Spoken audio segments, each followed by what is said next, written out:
July 1st, 2015, 32-year-old Kate Steinle was shot and killed while walking with her father in San Francisco. The guy who killed her is Jose Garcia Zarate, who was deported 5 times and had a warrant out for a 6th deportation when he shot that girl dead. Okay? So I drew up Kate's Law, a journalist me. I drew it up.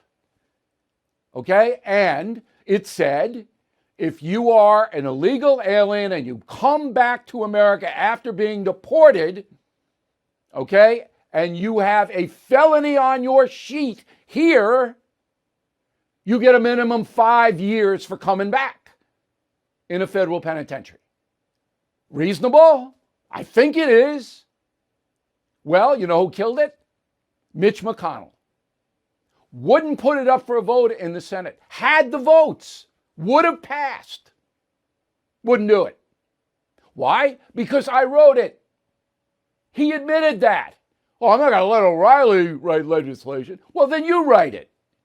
You write it then, Mr. McConnell. Now we don't have it.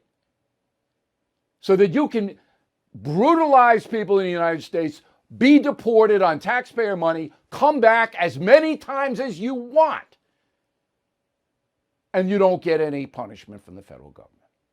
Does that make sense to you?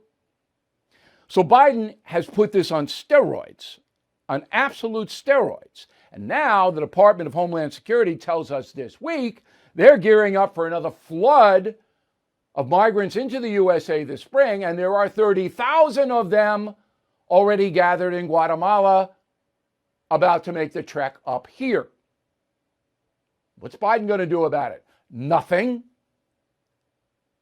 So the prediction is 2 million undocumented people will have encounters with U.S. Border Patrol agents this fiscal year. 2 million.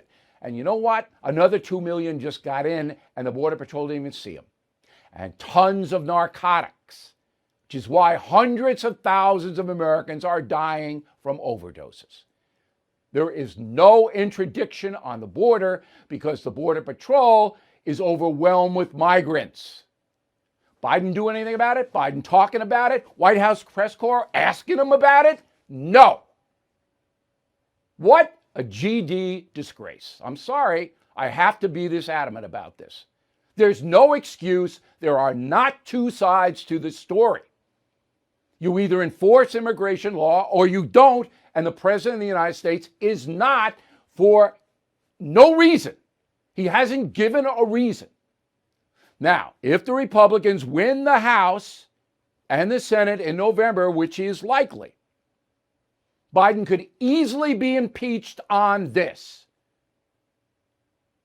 Convicted? Probably not. Republicans aren't going to control 2/3 of the Senate. But this is one of the biggest derelictions of duty I have seen, and you know I'm a historian. You know I know what the others did. Nobody has done this. And yet, silence from the corporate media. Awful.